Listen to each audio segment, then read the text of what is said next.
Welcome to another In Wheel Time podcast, a 30-minute mini version of the In Wheel Time car show that airs live every Saturday morning, 8 to 11 a.m. Central. This is the award-winning car talk show, In Wheel Time, your weekly go-to all things automotive plays. Howdy, along with Mike out of this world, Mars, King Konrad DeLong, Jeff Seekin. I'm Don Armstrong. Glad that you could join us today. And we're going to get right to this next guest. And, I want to preface this conversation by saying, I guess that this is kind of like the day that we kind of thumb our noses at all of those electric car guys, and God knows that they've had their own set of problems this week with no electricity. What do you do, Kevin Douglas? Hey, good morning, guys. I really appreciate you guys' show. Thanks. Although I got to tell you, on that last segment, for a second there, I thought I was tuned into the wrong place. I thought I was tuned into Wisconsin or Minneapolis when you guys talking about snow plows and everything else. Yeah, we wanted everybody to relate down here in the hinterland. Keeping it real. Yeah, keeping it real, as it were. I don't think we know what a snow plow is down here. No. Let me tell you, this week has been crazy, and us electric guys, my wife and I, we don't have a gas car, and you're thinking, oh my God. What happened? Well, we live in Houston, and my mom lives up in Austin, and she's 95, and I needed to get up there to help her out. So I drove up there on Saturday, 173 miles in my little Chevrolet Bolt EV, stayed up there the whole week, and drove out, went and got groceries and other stuff, and then drove back yesterday, another 173 miles back here, all electric. And so, you know what? It works just fine. As a matter of fact, my brother-in-law went to gas up his 4Runner, and he had to go to 3 gas stations because 2 of them, the first 2 he went to, the power was out and there was no gasoline. So there you go. So I'm not good at math, generally speaking, but that's 250 miles, and I would imagine that there was a charge somewhere on that Bolt EV between actual trips. Am I correct? Oh, yes, sir. So you did find electricity up there.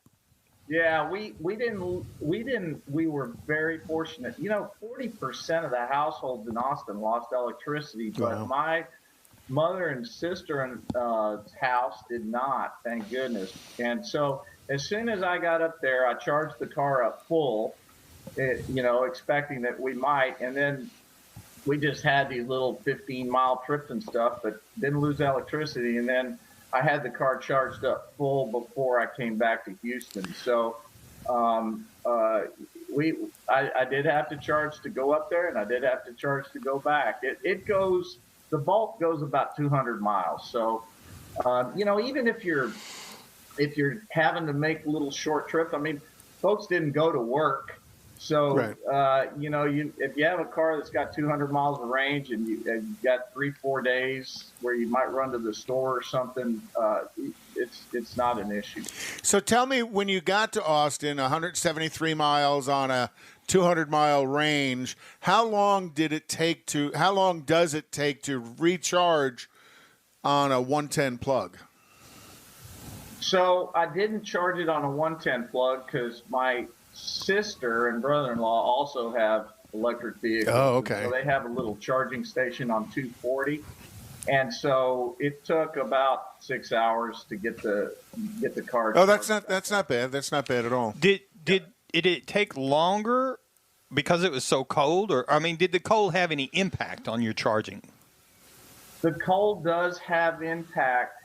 It does slow the charging down a little bit, maybe 5 to 10%. Obviously, she's got a garage, so I parked in the garage, and the cold does also have an impact on range. You can lose, on the Bolt, you can lose about 20 miles of range because of the cold weather. So, going up to Austin, it got down below 30 on my way up there, and instead of doing my typical 75 to 80 on the highway, to keep up with everybody else. I did get down to, I think, about 60 miles an hour just to make sure that I was okay getting up there. So, Kevin, I have to interrupt and ask: Did you catch a bunch of crap this week?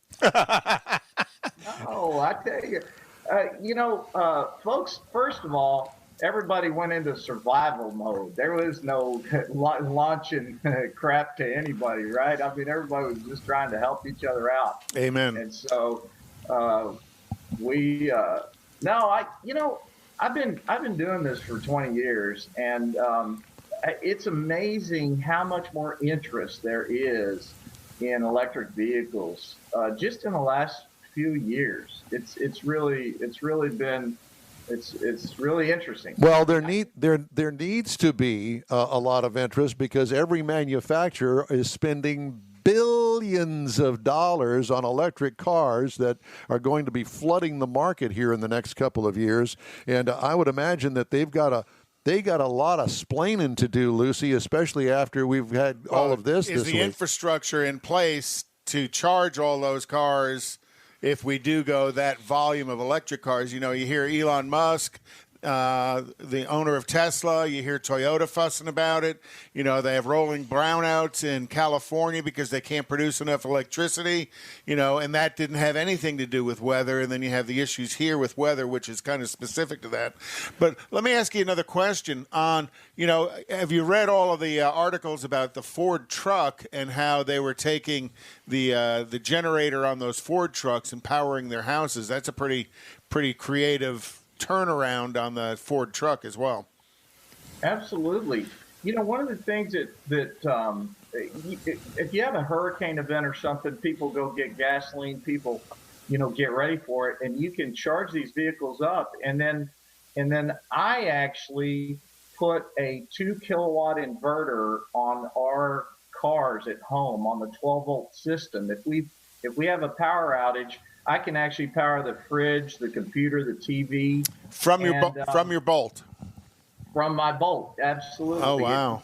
You just run it off the 12 volts, and the 12 volts is run off of the big battery, and I hold in my EVs. I hold 140 kilowatt hours of electricity. So imagine, they talk about battery storage for stabilizing the grid. We've got electric vehicles have a ton of energy in their vehicles that can be used, and it's called vehicle to home or vehicle to grid, and that's what that Ford was using. And Centerpoint had some pickups that actually had a big battery pack in them that they would be able to power up tools and other things off of the vehicle. So it's definitely something that's coming. It's going to harden the grid. This was just us getting kicked in the teeth because of a lot of reasons that we're not really that well prepared. But we're gonna learn from this and make the grid a better grid. And also, there's great opportunities in what they call distributed generation and distributed capacity, and that's coming. That's going to be a great.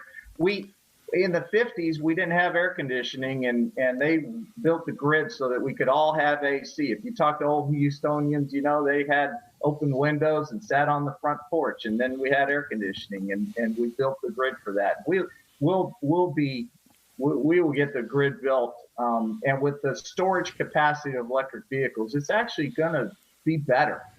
Be interesting to see how that coordination comes together of the EV owners when disaster strikes, turning around and being the supplier of a limited amount of power back into the grid to keep things from going haywire. Absolutely. You're going to have contracts with the utility, and the utility, just like they go out to their power producers and incentivize them to deliver power, they're going to do the same thing with the electric vehicle owners. So how many miles do you have on your Bolt? 48,000. Wow. And it seems like it's more than just around town driving if you're going back and forth to Austin with it. Go back and forth to Austin, and we've got a Tesla Model 3 and we take that car to Knoxville, Tennessee. Our daughter, we got our first grandbaby in 2020. People are like, man, 2020, what a terrible year. We're just like, you know what? 2020 was okay because we are grandparents. Congratulations. That is a great drug. And that's 930 miles. We do it in about 16 hours. We stop 4 times to do about 30 minutes each time. Get out, get a snack, use the restroom, do a little walking. It's incredible. We drive up there, and I've been doing this a long time, and I'm still amazed. I go halfway across the country, all electric and back. And is that finding the Tesla supercharge stations? Is that how you're doing it? We use the supercharge stations. The car. One thing about these vehicles, they're all networked. You're right. Your navigation is networked. Everything is in the cloud. People say, how long does it take you to plan that trip? I punch in our daughter's address on the navigation screen, and 10 seconds later, it tells me exactly where I'm going to go, how far it is, how long I'm going to be there. All of the data is live on the network, so it knows how many of the stations within a charging station. They have like 8 terminals, 8 chargers, right? And it knows when those are being used, and it knows when they're going to be empty, because they charge you 2 cents a minute for charging, and then $1 a minute when the car is full. Get off, right? Yeah, get on and get off, make room for somebody else. So the trip routing built into the vehicle is going to route you to a supercharge station as it knows you're getting to that depleted range of your vehicle. So it knows the whole time. Kind of like knowing where the gas station is. When the hurricane took out southern Louisiana this last summer, it routed us up through Shreveport and Monroe because we couldn't go through Lake Charles and Lafayette and all that stuff. Oh wow! Smarter than we are. Smarter than we are. Actually, we humans built the thing, so we're smart. Yeah. Thanks, Hal. Darn right. Hal, you better open the pod bay door, or I'm pulling your grain chips.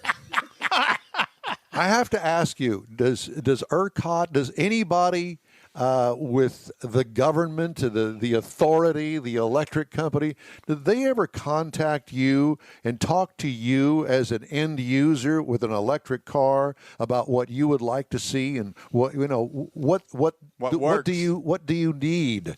Does anybody ever call you from that kind of entity?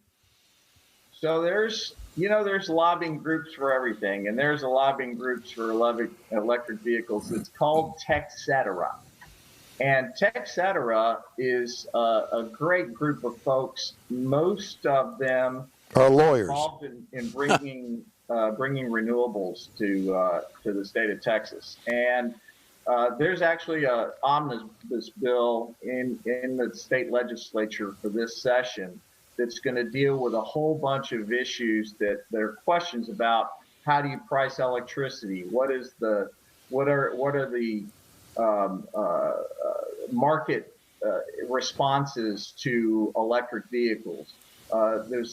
So to answer your question, yes, there's many different government agencies that are involved in think tanks and other groups where electric vehicle users are being part of that and asked about how we can transition into the future of having electric vehicles as part of our transportation network. Well, I have to tell you that it's a scary thought to think that with many people, obviously, well, most people, at least here in the Houston area, lost power at some point or another in the past 6 days. And I can only imagine the added chaos that it would be if you've got just half of the people using the grid to recharge their cars. I mean, that could be a serious issue.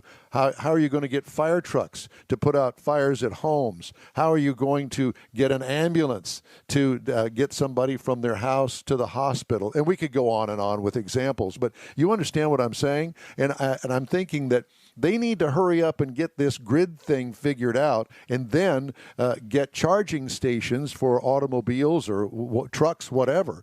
And they need to hurry up about it, because you know as well as I do, once these electric cars start hitting the market, they're going to have a lot of people buying them, and they're going to be really stuck in a not very good way if something like this happens again. Either that, or, I'm trying to look at the good side of this, is to coordinate with the EV owners to see, again, how they can feed back into the grid when times are needed, that it doesn't have to be viewed as the problem of EVs, though that's what we see. It can also be but that's going to take coordination between those in power and those with power. Touche. No, it's going to be. Look, guys. I mean, it's all about information and incentives to the marketplace, and the way this is going to work is that you're going to have notices that go out to people, and folks are going to have their cars charged up. They're going to charge before the events happen. This is 2021. We know that cold air is coming down from the North Pole down here. We knew about it for a week. And there's no excuse. This whole excuse that infrastructure freezes up is ridiculous, because there's all this infrastructure is up north, and it works just fine. And so it just needs, it's an example of competency, kind of getting overconfident about stuff and not doing what they need to do, not winterizing the way they've been told to do, and other things. And so we get our hand slapped over it. And when we have a bunch of electric vehicles, remember, this is going to take some years to happen. It's not like 5 million people are going to put electric vehicles onto the grid tomorrow. And so these things will get built up. People will be told to charge up ahead of time, and then we'll have this great advantage of having all this stored energy in electric vehicles that we can intelligently use across the grid. It's going to be better. I'm telling you, it's going to be a better place. Well, you, sir, are the man about town this week. So have you got other interviews lined up back to back to back this entire weekend? No, I'm not that popular, but I'm sure that I will have my opportunities to visit. We just had unfortunately a bunch of stuff got canceled this week, so we've got meetings with Texetera and Evolve Houston and other things that are happening either this week coming up or the week after that. I also have a real job, so I fly airplanes for a living, so it's not like I can do this stuff full time. Gotcha. Well, Kevin, do you guys have a website, Houston Electric Association? Auto Yes, Electric? sir. You do? Yes, sir. It's HEAA.org. Okay. Because I know that you'll have some answers up there. I know that you'll be addressing all of this, and you'll also be saying, well, I explained all of this on the In Wheel Time program on Saturday, and you missed out. No, they can listen to the podcast next week. That's right. Thank you. Well, Kevin, it's great to talk to you as always. Thanks so much, and we really appreciate your humor and your good sense about you when it comes to this sort of stuff. And we'll talk to you again soon. We'll see how things are going this summer. Well, I really enjoy you guys, and I enjoy the show, so y'all keep it going. Thanks so much again, Kev. We really appreciate you. All right. So it's time now for Konrad's Car Clinic. Do you have that piece of paper ready? Yeah. Today we're going to talk about, since we're all building into the electric life of things, today we're going to talk about how to jumpstart a car. I'll be quite honest with you. I've been in the car business for a long time. Your whole life. And the number one reason cars get towed into a shop to get repaired is a dead battery. Well, this week, your battery was overstressed because it was cold. Kind of like Don Armstrong. That you were cold? Stressed. No, I think I won't go there. Stressed. You were stressed. So as weather becomes colder, it becomes more common to have a dead battery because the cold reduces the capacity of the battery. And when it does that, when you go to hit the key to start it, it may just make noises or you like all that? I do. Or it may not do anything. that. So then your next question is, well, I need a jump start. Well, jump starting a car can be kind of easy, and you can make it easier on yourself if you understand how to do it and where to do it and how to hook up correctly. So jumper cables come in various lengths. I'm going to tell you to get at least a 12-foot set of jumper cables, and the reason for that is they sell a 6-foot set. Well, if you buy a 6-foot set of jumper cables, you need to know where the battery is in your car, and you need to know where the battery is in the car you're going to jump, because if it's longer than 6 feet away, you're not going to reach it, so you have to kind of park battery to battery to get the cables. A 12-foot cable, you can kind of jump a longer distance. Battery cables jumper cables come red and black for a reason. Under the hood of your car, there is a red and a black cable. You want to make sure you hook up to the correct color.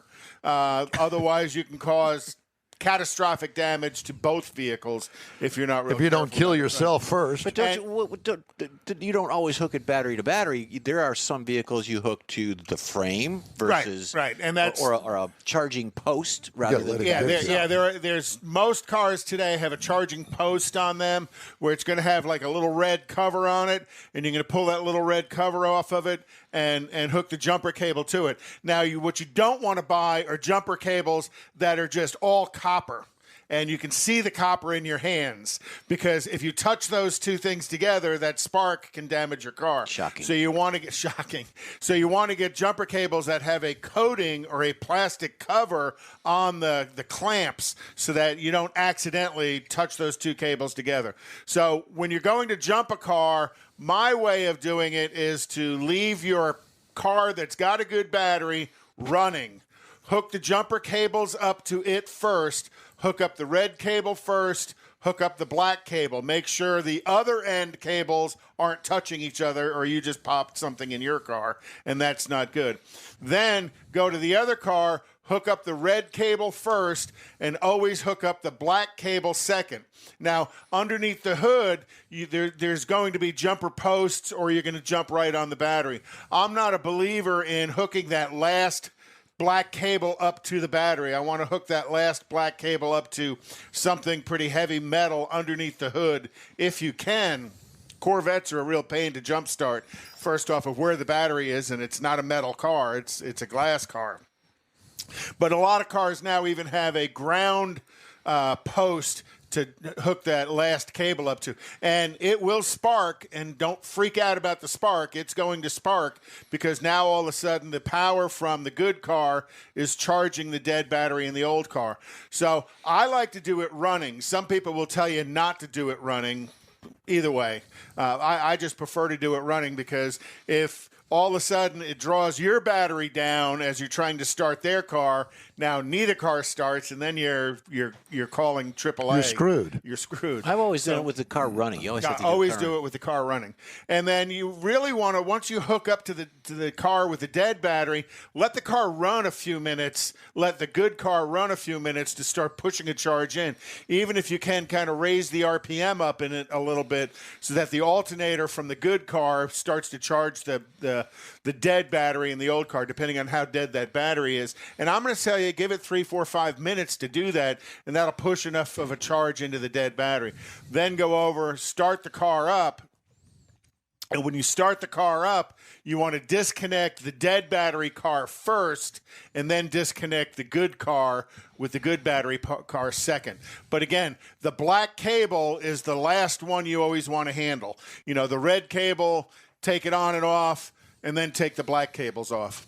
And that's a safe way to jumpstart your car. Thank you so much for that little schooling. Yep, and I'm a week late. I should have done this story last week, because lots of people, I've talked to a bunch of shops, and a bunch of shops have gotten batteries in, cars with dead batteries in. And the other big thing about a dead battery, it might not be a bad battery. It may be a lot of corrosion around the battery. that's causing the battery to go bad, and it also keeps the starter from charging it. Couple of headlines making stories this week.